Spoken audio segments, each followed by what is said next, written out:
I'm going to start out today with a definition of fascism, and I want you to think about what I'm saying and just think to yourself, am I seeing that in my country today?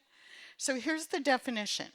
In simple terms, fascism is an extreme right-wing political ideology that's characterized by a charismatic autocratic leader who expects and demands loyalty, always associating it with patriotism. Fascist governments oppress civil liberties and dissent, abuse their authority, and use disinformation to garner public support and persuade the populace that they've been wronged or cheated in some way by the other side. Fascists usually scapegoat marginalized groups like immigrants or the poor to divide and control public sentiment. Under fascism, the government controls the country's economy and other parts of society by using a system of authoritative corporatism, can't talk, which simply means that the government forces companies and institutions to comply with their goals or their policies or face punishment. At the same time, a fascist government will curry favor with oligarchs who support their politics and reward them with money and power.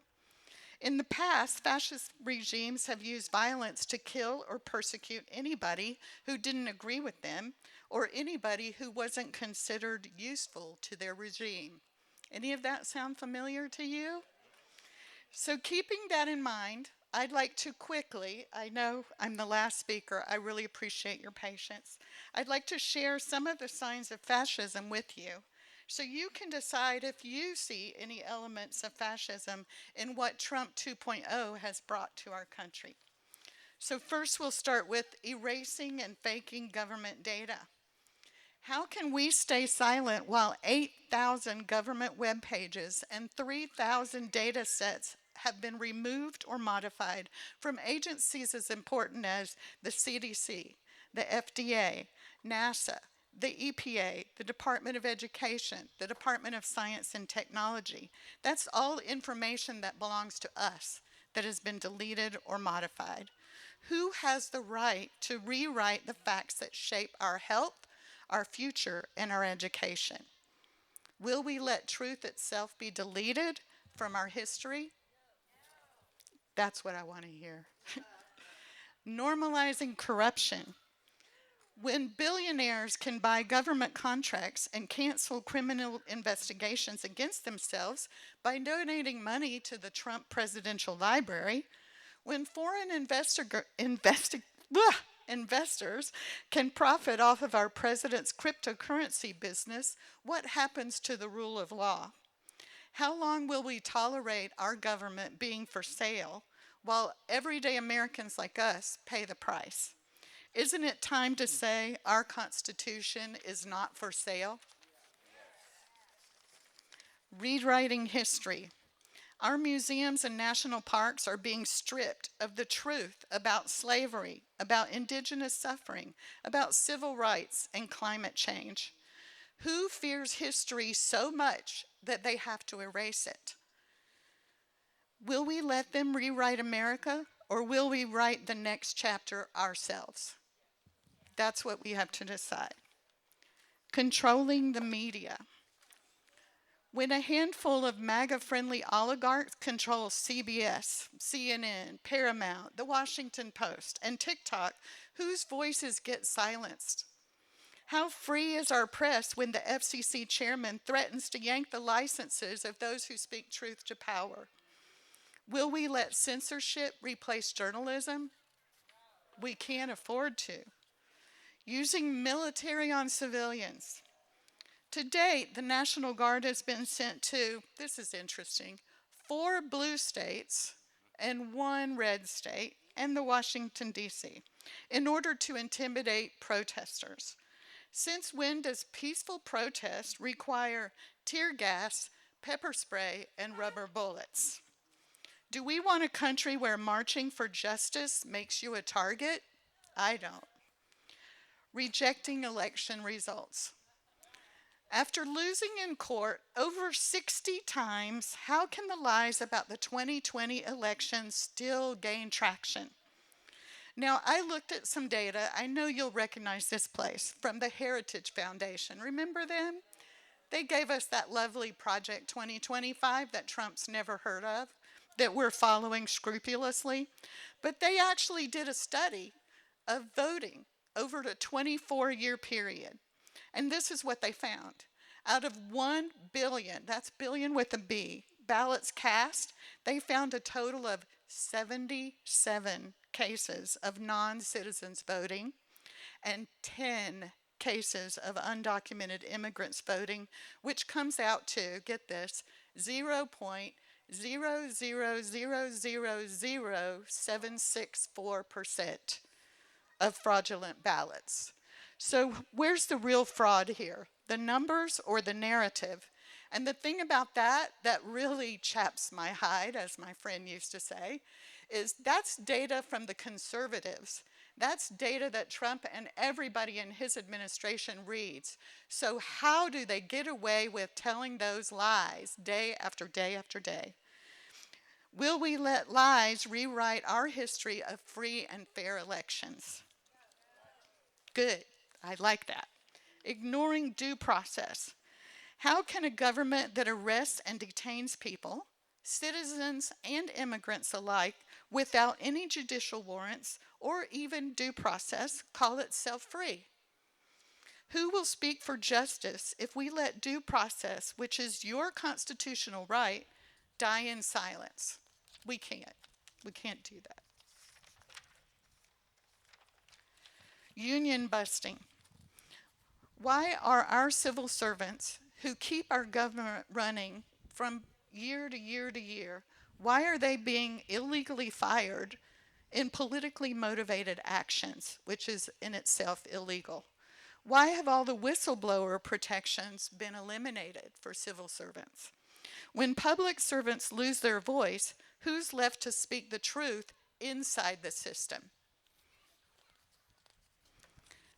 Using fear to gain power.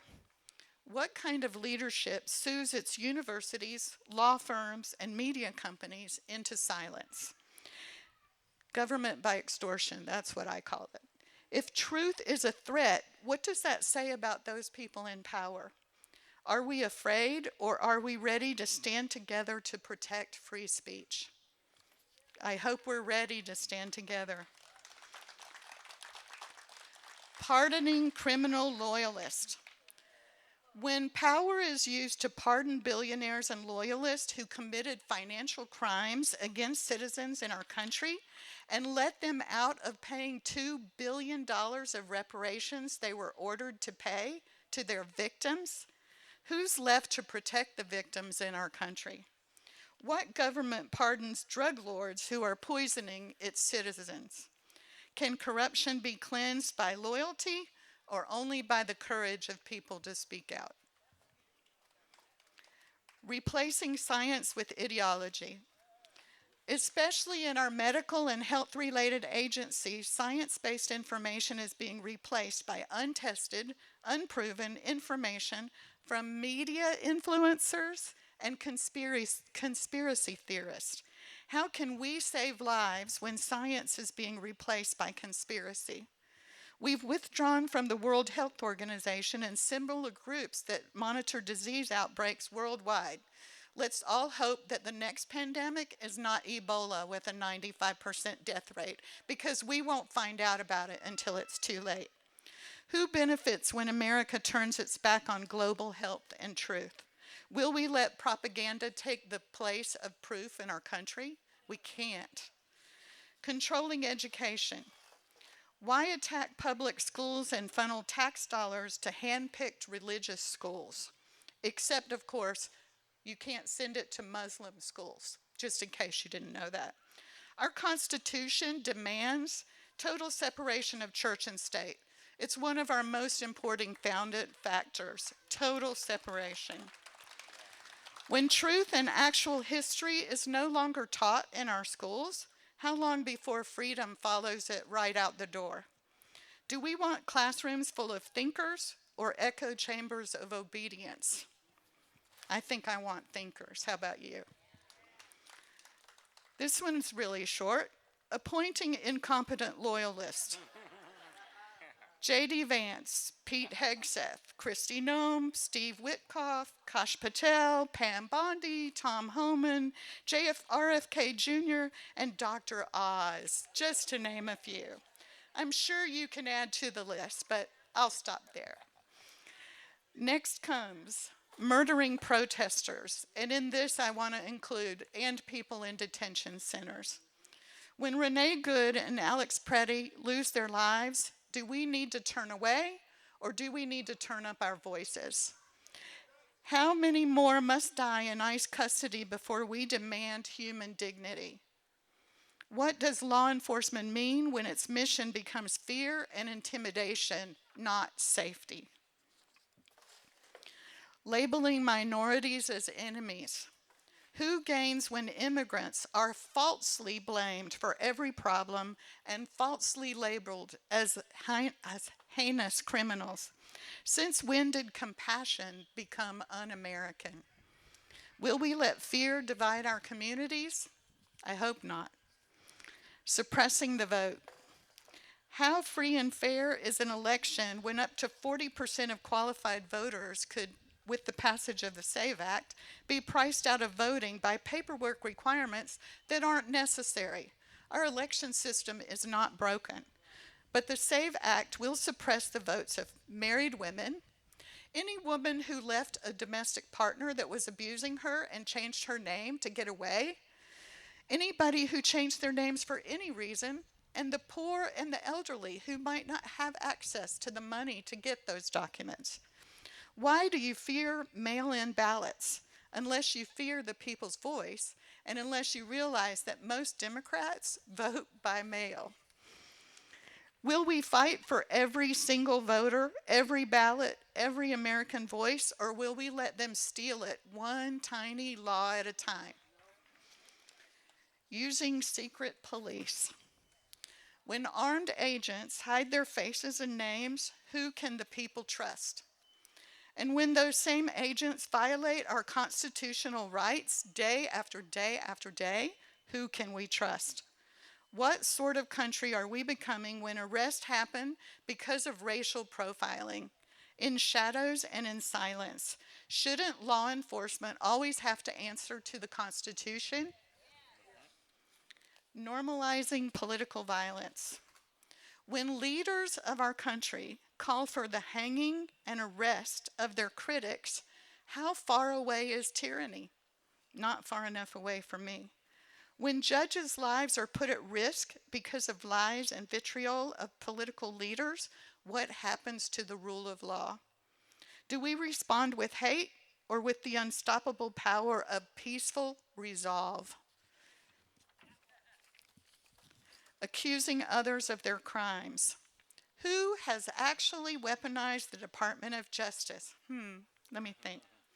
Why does every accusation that becomes public point back at the accuser?